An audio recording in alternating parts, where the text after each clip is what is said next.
My dad told me he was getting chemotherapy every Tuesday for 3 years. I drove him to every appointment and waited in the parking lot because he said the treatments made him too sick to drive home. I was 22 when it started. Fresh out of college with a degree in communications I wasn't using because I'd moved back home to help take care of him. My older brother Tim had just gotten married and moved 2 states away for his wife's job, so it fell to me. Mom had left when I was 14, just walked out one day after an argument about something I can't even remember anymore, and never came back. No calls, no letters, nothing. So it was always just the 3 of us after that, trying to figure out how to be a family without the person who was supposed to hold it together. When Dad sat me down that October evening and told me about the lung cancer diagnosis, I remember thinking how unfair it was that we'd already lost Mom and now this. He'd made coffee, which he only did for serious conversations, and I knew before he even started talking that something was wrong. He'd been coughing a lot the past few months, but I thought it was just his allergies acting up worse than usual. He showed me papers from the doctor's office. Stage 3, they said. Aggressive but treatable. He'd need chemotherapy every week, radiation eventually, the whole deal. I asked if I could come with him to meet the oncologist, maybe ask some questions, but he said no. He didn't want me seeing him like that, vulnerable and sick. It was the kind of thing Dad would say. He'd always been the strong one, the one who held everything together after Mom left. So I became his driver. Every Tuesday morning I'd wake up at 6:30, make him breakfast even though he said the thought of food made him nauseous, and drive him to the hospital across town. It was a 40-minute drive in morning traffic. He'd go in through the main entrance with those automatic sliding doors and I'd park in the lot near the back and wait. Sometimes 2 hours, sometimes 3. I'd sit there reading or scrolling through my phone, occasionally seeing other people coming and going, some of them with no hair, some of them walking slowly with family members holding their arms.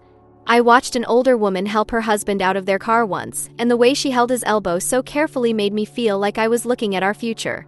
The first few months I had a part-time job at a bookstore downtown, 25 hours a week shelving books and working the register. It wasn't much, but it was something. I had to quit because the Tuesday shifts conflicted with Dad's appointments and my manager wouldn't work around it. I'd asked if I could trade with someone else, but they said the schedule was already set and they needed consistency. Dad felt terrible about that.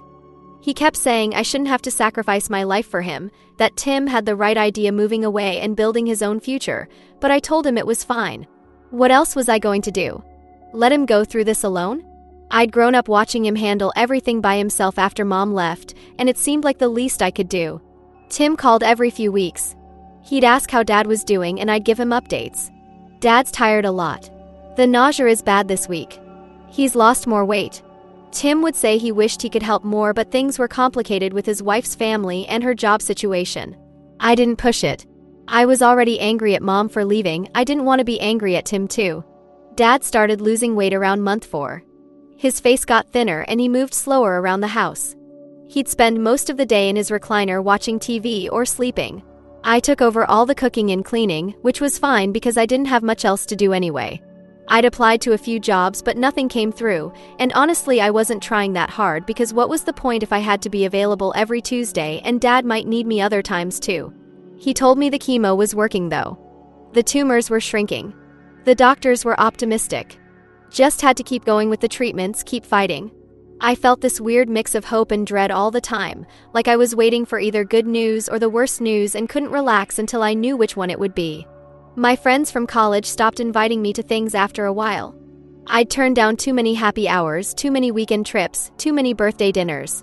They'd text occasionally asking how my dad was and I'd give brief updates, but the conversations felt hollow. They didn't know what to say and I didn't have the energy to pretend things were normal.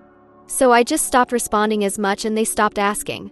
Dad's sister, my Aunt Jean, lived about an hour away and she'd visit once a month or so. She'd bring groceries and sit with Dad for a while, talking about family stuff, people I barely knew. She never asked many questions about his treatment, just accepted what he told her. I think she was scared to know more, like if she didn't ask for details then it wouldn't be as real. Around month 8, I noticed Dad seemed to have more energy on certain days. Like the day after treatment he'd be exhausted, which made sense, but then by Thursday or Friday he'd be almost normal. Moving around more, eating better, even doing small tasks around the house. I figured that meant the treatment was working, that his body was adjusting to the chemo better. I started dating someone that spring. His name was Tyler, and we'd met at the coffee shop I'd been going to every Tuesday after dropping Dad off. I'd sit there for an hour or so before heading back to pick Dad up, just to get out of the car. Tyler worked there and we started talking, and eventually he asked for my number. I almost said no because my life was too complicated, but something made me say yes. Tyler was patient about my schedule. He understood when I had to cancel plans, didn't complain when I could only see him certain days. But he also asked questions about my dad's illness that I couldn't always answer. What kind of lung cancer was it? What was his prognosis? Had I met any of his doctors? I'd get defensive, saying Dad didn't want me involved in that stuff, and Tyler would drop it, but I could tell he thought it was weird. One Tuesday in June, about 10 months into Dad's treatment, I dropped him off as usual, but my car wouldn't start when I tried to leave the parking lot. Dead battery. I called Tyler and he said he'd come jump it, but it would be about 45 minutes because he was at work. So I sat there, annoyed and hot because it was summer and I couldn't run the AC. That's when I saw Dad. He was walking out of the hospital, but not through the main entrance where I dropped him off. He came out a side door, the one near the administrative offices, and he was walking normally. Not like someone who'd just had chemotherapy. He wasn't even walking toward where I usually picked him up. He was heading toward the bus stop on the other side of the parking lot. I got out of my car and started following him, not even thinking about it, just moving. He didn't see me. He got on a bus and I watched it pull away, and I just stood there confused. Maybe he was feeling better and decided to run an errand? Maybe the treatment had been shorter today? But that didn't explain why he went out a different door or why he didn't text me to say he didn't need a ride. Tyler showed up and got my car started. I didn't tell him what I'd seen because I didn't know what it meant yet. I drove home and Dad wasn't there. He didn't get back until almost 6 that evening, and when he came in he looked tired and moved slowly and said the treatment had been rough today. I asked if everything went okay and he said yes, same as always, just exhausting. I didn't say anything about seeing him leave the hospital. I don't know why. Maybe I thought there was a logical explanation and I didn't want to seem suspicious of him when he was sick. Maybe I was scared of what it would mean if there wasn't a logical explanation. But I couldn't stop thinking about it. The next Tuesday I dropped him off, but instead of driving to the coffee shop, I parked in a different section of the lot where I could see the side entrance. And I waited. 2 hours later, Dad came out that same side door, walking normally, and got on the same bus. This time I followed the bus in my car. It went downtown and Dad got off at a stop near the library. I watched him walk into a small diner, one of those places that's been there forever and serves breakfast all day. I parked and sat there for maybe 20 minutes, trying to decide what to do. Then I went in. Dad was sitting at the counter, eating pancakes and bacon and talking to the waitress like they were friendly, like he'd been there before. He had color in his face. He was laughing at something she said. He looked nothing like someone who just had chemotherapy. I walked up and sat down next to him. He turned and saw me and his face went completely blank. Not surprised exactly, more like he was calculating something. Then he smiled, but it didn't reach his eyes. "Hey kiddo," he said. "What are you doing here?" I asked him the same thing. He said he'd been feeling good after his treatment, so he decided to get some real food, that the hospital cafeteria was depressing. I asked why he didn't text me to pick him up if he was going somewhere after. He said his phone died. I asked why he came out the side entrance. He said it was closer to the bus stop. Every answer sounded reasonable on its own, but together they felt wrong. I sat there while he finished his pancakes and we didn't talk much. He paid and we walked back to my car, and the whole drive home I kept replaying that conversation in my head, trying to make it make sense. That night I couldn't sleep. I kept thinking about how healthy he'd looked in the diner. How he'd been eating solid food when he always said chemo made him too nauseous to eat. How he'd been talking and laughing when he usually came home exhausted. Around 2 in the morning I got up and went to Dad's room. He was asleep. I opened his nightstand drawer and found his pill bottles. I took them to my room and looked them up on my phone. They weren't cancer medications. They were for high blood pressure and cholesterol. Normal stuff for a man his age, but nothing related to chemotherapy. I put them back and lay in bed staring at the ceiling until the sun came up. The next day I called the hospital and asked to speak to Dad's oncologist. The woman on the phone asked for his name and date of birth, then put me on hold. When she came back she said they didn't have any patient by that name. I said maybe he was being seen at a different location? She checked their whole system. No record of him anywhere. I hung up and sat there and I could feel my hands shaking. I went through every possible explanation. Maybe he'd given me wrong information about which hospital. Maybe I'd misremembered the name. Maybe the records were under a different name for some reason. But I knew I was making excuses. I went online and found a website where you could verify if someone was a patient at that hospital by entering their information. I put in everything I knew. Nothing came up. I tried 3 other hospitals in the area, spending probably an hour going through each one's system. Nothing. My hands were shaking by the time I finished. Dad came home that afternoon from wherever he'd actually been, and I was sitting at the kitchen table. The late afternoon sun was coming through the window and making patterns on the wall, and I'd been staring at them without really seeing them. He started to say something cheerful about what we should have for dinner, but I just asked him directly, "Are you really sick?" He stopped mid-sentence and looked at me for a long moment. I could see him processing, deciding what to say. Then he sat down across from me, lowering himself into the chair slowly. His face didn't change expression. He said yes, of course he was sick. Why would I even ask that? I told him I'd called the hospital. His jaw tightened just barely, but I caught it. He said I must have called the wrong department, that oncology was probably separate from the main line, that those systems were confusing. I told him I'd check their patient database. He said those systems were unreliable, that his information might not be updated correctly, that it happened all the time with medical records. I asked to see his treatment records. "Just show me something," I said. "Anything official." He said they were private medical documents, that he kept them at the hospital because he didn't want to risk losing them.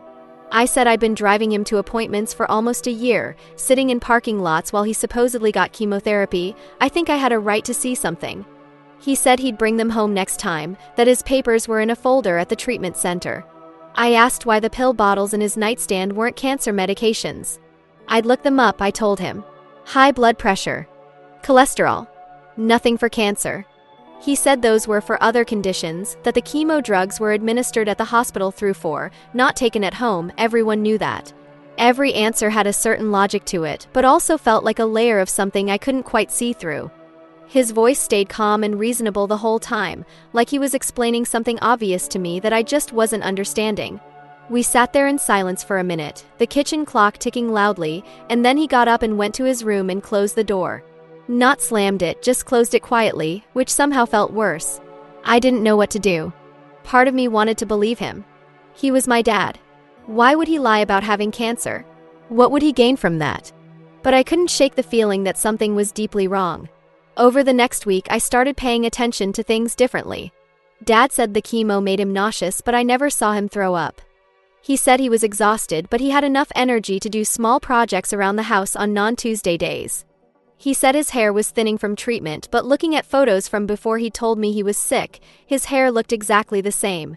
I went through his paperwork when he was out one day. I found the documents he'd shown me when he first told me about the diagnosis. They looked official, hospital letterhead and everything, but when I looked closer at the doctor's name and tried to find them online, they didn't exist. No Dr. Patricia Reinhardt in the oncology department at that hospital or any other hospital in the state. I felt sick. Actually physically sick, like the ground had disappeared under me. I made copies of the documents and put everything back exactly how I'd found it. That Tuesday, I didn't take Dad to his appointment. I said I wasn't feeling well, that he'd have to get a ride from someone else or take the bus. He seemed irritated but said fine. After he left, I went through the entire house. His medical documents were fake. I found the website where you could buy template medical records and fill them in yourself. It cost $35. I found his credit card statements and saw the charge from 10 months ago, right before he told me about the diagnosis. I also found where he'd been going on Tuesdays. Not to chemo. To a community center downtown where he volunteered with a woodworking class. I found photos on the community center's Facebook page. My dad, smiling and healthy, helping other people build furniture. Every Tuesday for the past 10 months. When he came home that evening, I had everything spread out on the kitchen table. The fake medical documents. The credit card statement. Printouts from the community center's website. He walked in and saw it all and stopped in the doorway. I asked him why. He didn't say anything for a long time, just stood there looking at the table.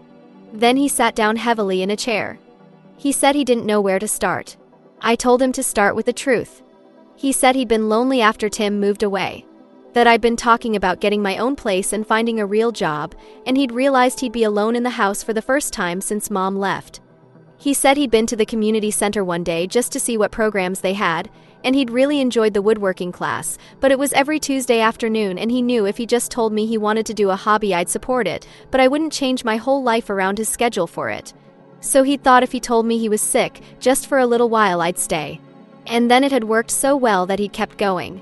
He liked having me around. He liked that I took care of the house and made dinners and was there when he got home. He liked feeling needed. I sat there listening and I couldn't process it.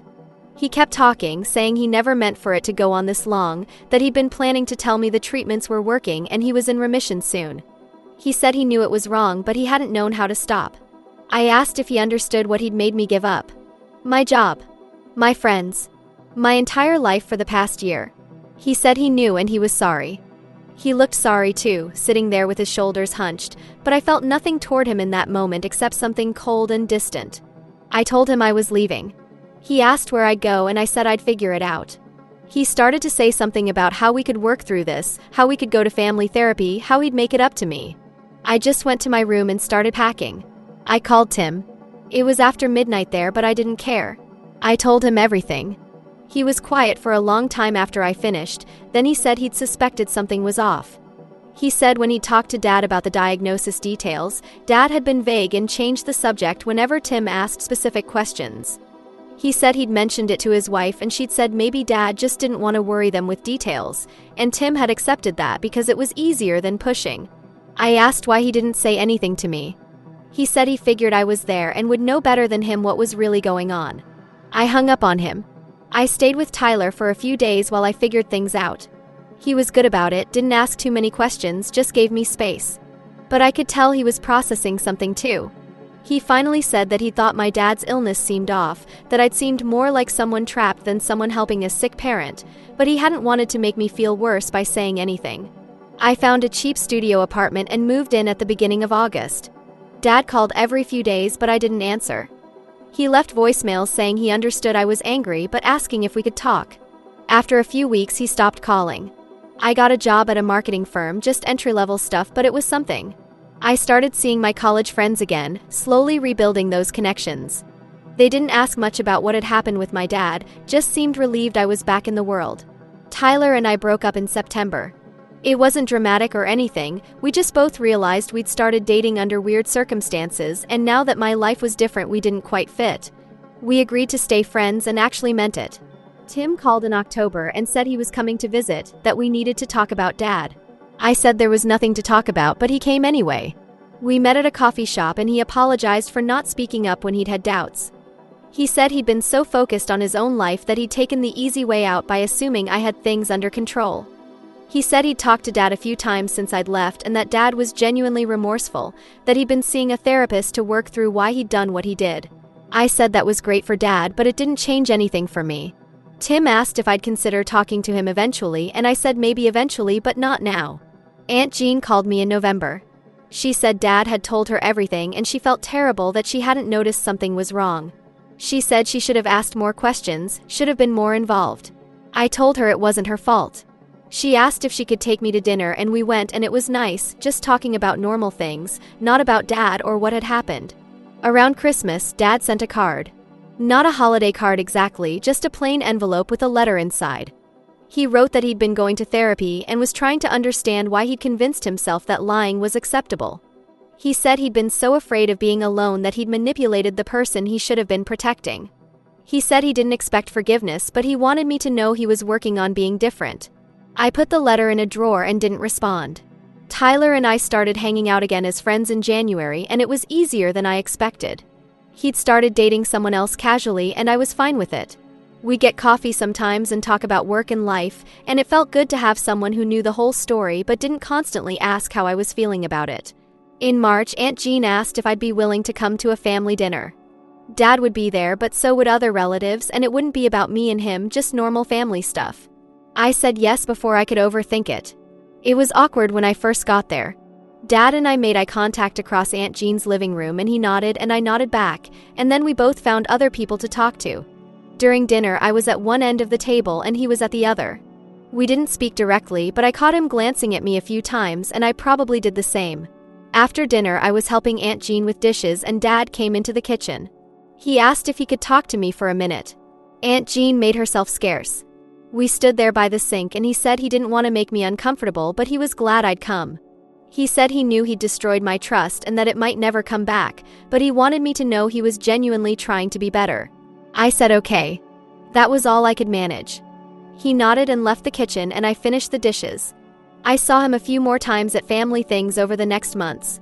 We were polite. We could be in the same room without it being terrible. But we didn't have real conversations. We didn't call each other or meet up one-on-one. Tim came to visit again in June and we spent the whole weekend together, and it felt like we were reconnecting in a way we hadn't since before he'd moved away. He said he'd been doing his own therapy to work through the guilt of not being there when I needed him. I said I'd been working through being angry at him for that. We agreed we both had things to fix in how we related to each other. In August, almost exactly a year after I'd moved out, Dad called and left a voicemail asking if we could meet for coffee. Not to talk about the past necessarily, just to see how I was doing. I thought about it for a week. Then I texted him and said yes. We met at a coffee shop near my apartment. He looked older somehow, more tired. We made small talk for a while about work and the weather and Tim's life. Then he said he wanted to explain something, not as an excuse but just so I'd understand. He said after Mom left he'd felt like he'd failed at keeping the family together. Then when Tim moved away and I was talking about getting my own place, he'd felt like he was losing everything he'd built after the divorce. He said he'd started volunteering at the community center because he needed something to fill his time, but then he'd realized that having a reason for me to stay felt more important than anything else. He said he knew now how selfish and destructive that was. He said his therapist had helped him see that real relationships can't exist when one person is manipulating the other, that by lying he'd guaranteed that any closeness we had wasn't real anyway. I listened and didn't say much. When he finished, I told him that I was still processing what had happened and that I didn't know if we'd ever get back to a normal father-daughter relationship. He said he understood and that he didn't expect things to be okay, he just wanted me to know he was facing what he'd done. We finished our coffee and he walked me to my car and we said goodbye, and it felt like an ending to something, but also maybe the start of something different. I still see Dad at family events. We talk more now than we did right after everything happened, but there's a distance there that might always exist. I'm not angry anymore exactly, more sad about the relationship we could have had if he'd just been honest from the start. Tim and I are closer now than we've been since we were kids. We talk on the phone every couple weeks and he visits a few times a year. His wife is nice and I'm glad he has that life, even though I used to resent that he got to escape. Aunt Jean still does family dinners regularly and I go to most of them. It's become a normal part of my routine, having this stable family thing even if it's not with my parents. I got promoted at work in November. Nothing huge, but it felt good to be recognized for something I'd actually accomplished myself, not because I was taking care of someone else. Tyler got engaged to the woman he'd been seeing and I was genuinely happy for him. We still get coffee sometimes and I think that friendship will last in a way the romantic relationship wouldn't have. I moved to a bigger apartment last month. 1 bedroom instead of a studio, with actual space for furniture and plants and all the things I didn't have room for before. It feels like building something that's mine. Sometimes I think about that year I spent taking care of Dad when he wasn't sick. All the Tuesdays in parking lots, sitting in my car with the windows cracked in summer and the heat running in winter. All the dinners I cooked for someone who wasn't too nauseous to eat, using recipes I'd looked up specifically for cancer patients. All the job opportunities one turned down because I thought my dad needed me, including one that would have been perfect for my degree and paid decently. I can't get that time back and that makes me angry sometimes, but mostly it just makes me tired. Not the exhausted tired I felt when I was caregiving, more like a deep sadness about what could have been different if he'd just talked to me honestly from the start. I don't know if I'll ever fully forgive Dad for what he did. People keep asking me that, family members and friends who mean well. They'll say things like, "Are you working toward forgiveness, or have you thought about family therapy together?" Like forgiveness is the goal I'm supposed to be working toward, like it's something I owe him or myself. But I think maybe the goal is just to keep living my life and let him be in whatever parts of it feel right without letting what happened define everything. Some days I think I've moved past it, and other days something will remind me and I'll feel that anger all over again, fresh like it just happened. He sent me a birthday card this year with a $50 gift card to an art supply store inside. No note, just his signature at the bottom. I stared at it for a while, trying to figure out what he was trying to say. Was it an apology? An olive branch? Just a normal dad thing?